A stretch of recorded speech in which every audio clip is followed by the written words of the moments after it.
श्री शिवाय नमस्तुभ्यम। हर हर महादेव। स्वागत है आप सभी का हमारे चैनल पर। आज के इस वीडियो में हम आपको सुनाएंगे सावन मास के महात्म के 10वें अध्याय की कथा। इसके अलावा हमारे चैनल पर आप सभी प्रकार की व्रत कथाएं और महात्म सुन सकते हैं।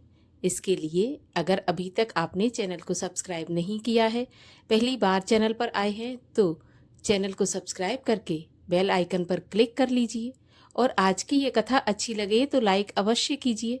साथ ही साथ कमेंट में जय भोलेनाथ भी अवश्य लिखिए। तो चलिए आज हम सुनाते हैं सावन मास के महात्म की कथाओं की श्रृंखला में 10वें अध्याय की कथा। सावन महीने के 10वें अध्याय की कथा में भगवान शिव के द्वारा सावन महीने के शनिवार के व्रत का वर्णन किया गया है। शनिवार के व्रत का सावन के महीने में क्या महत्व होता है, इसी के बारे में भगवान शिव ने सनत कुमार जी को बताया है। भगवान महादेव सनत कुमार जी से बोले कि हे सनत कुमार, अब मैं तुम्हें शनिवार के व्रत की विधि कहूँगा, जिसके करने से मनुष्य को मंदता नहीं होती। श्रावण मास में शनिवार के दिन 3 देवताओं श्री नरसिंह, श्री हनुमान जी और शनिदेव का अर्चन करना चाहिए। दीवार या खंबे पर नरसिंह जी की मूर्ति बनाकर लक्ष्मी सहित जगतपति नरसिंह का हल्दी एवं चंदन, नीले अथवा पीले फूलों द्वारा अर्चन करना चाहिए। खिचड़ी तथा हाथी चक्कसाण से नैवेद्य का भोग लगाना चाहिए। आप भी खिचड़ी आदि का प्रसाद पाकर ब्राह्मण को भोजन करवाकर भगवान नरसिंह को तिलों के तेल या शुद्ध घी में नहलाना चाहिए। शनिवार को सब कामों के लिए तिल का तेल श्रेष्ठ बताया गया है। शनिवार के दिन ब्राह्मण तथा सुहागनियों को देह में तेल लगाने के वास्ते तेल देना चाहिए। शनिवार को स्वयं सब परिवार देह में तेल लगाकर स्नान आदि से पवित्र होकर उड़द की दाल की चीज़ें भोग लगाने के लिए तैयार करना चाहिए। इससे शनिदेव प्रसन्न होते हैं। इस प्रकार श्रावण मास के 4 शनिवारों को शनि का व्रत करना चाहिए। ऐसा करने से मनुष्य के मकान में लक्ष्मी आकर निवास करती है, धन धान्य की वृद्धि होती है और निसंतान पुत्रवान हो जाता है और संसार में हर प्रकार का सुख भोग कर अंत में उसे वैकुंठ की प्राप्ति होती है। भगवान नरसिंह के वर तथा प्रसाद से उसकी दिगंत व्यापनी सुंदर कीर्ति होती है। हे सनत कुमार, मैंने तुमको भगवान नरसिंह का उत्तम व्रत बतलाया है। इसी तरह मनुष्य को शनि का व्रत करना चाहिए। अब मैं तुम्हें शनि के व्रत के संबंध में कथा बताऊंगा, सो सुनो।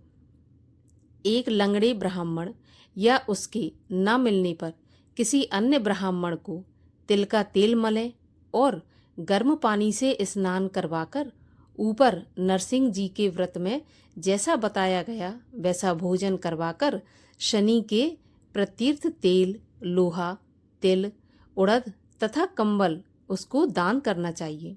इससे शनिदेव प्रसन्न होंगे। मन में ऐसा विचार करना चाहिए।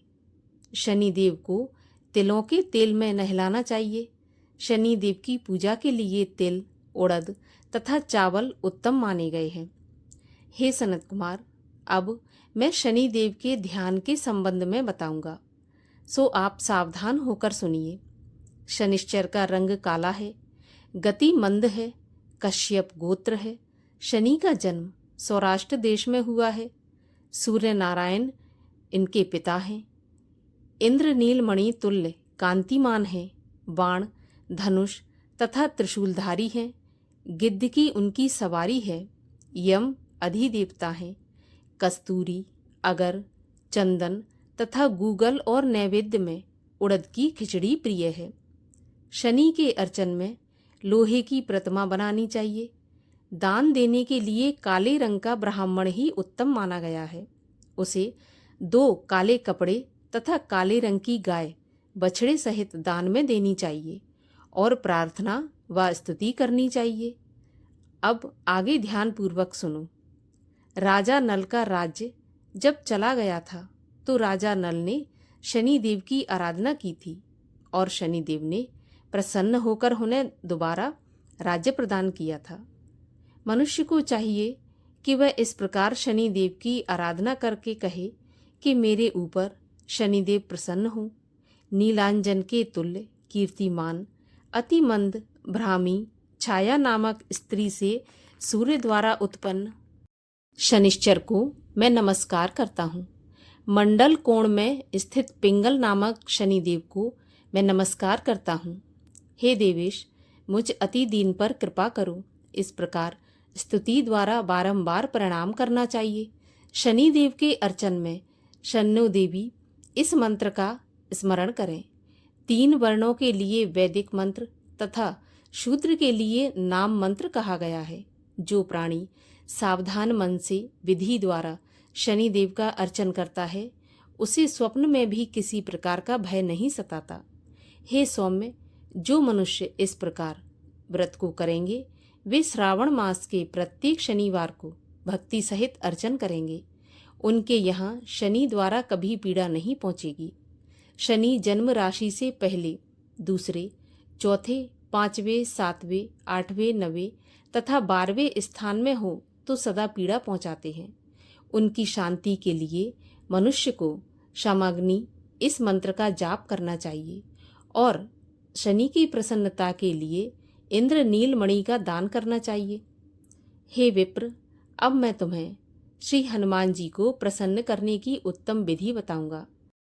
सावन के महीने में शनिवार के दिन श्री हनुमान जी के प्रीत्यर्थ अभिषेक तिलों के तेल द्वारा रुद्र मंत्रों से करना चाहिए। तेल मिश्रित सिंदूर को उनकी देह में लगाना चाहिए।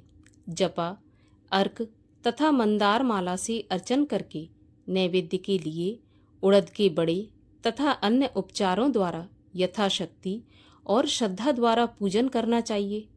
हनुमान, अंजनी सुत, वायुपुत्र, महाबली, रामेष्ट, फाल्गुन, सखा, पिंगल, अमित विक्रम, अवधिक्रमण, सीता शोक विनाशक, लक्ष्मण प्राणदाता तथा 10 ग्रीव दर्पहा, इन 12 नामों को जो सुबह उठकर पढ़ता है, उस मनुष्य को कभी कष्ट की अनुभूति नहीं होती तथा उसको संपूर्ण ऐश्वर्य प्राप्त होते हैं।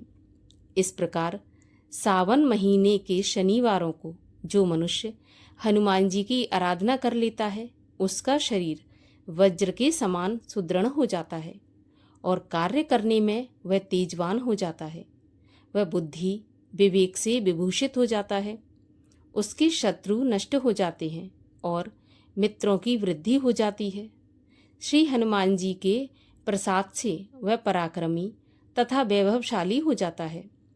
श्री हनुमान जी के मंदिर में बैठकर जो प्राणी हनुमत कवच का 1 लाख पाठ करता है, वह अणिमा आदि सिद्धियों का साधक हो जाता है तथा उसके दर्शन से यक्ष राक्षस भाग खड़े होते हैं।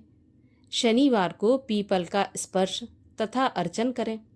शनिवार को ही पीपल का स्पर्श करना चाहिए। इसके अलावा और भी किसी दिन पीपल का स्पर्श बिल्कुल नहीं करना चाहिए।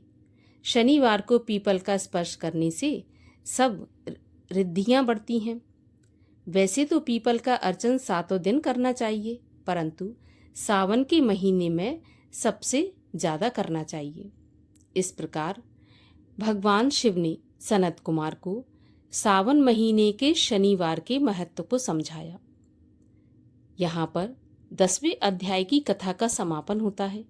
आगे के अध्यायों की कथा सुनने के लिए चैनल को सब्सक्राइब अवश्य कर लीजिए और बेल आइकन पर क्लिक कर लीजिए।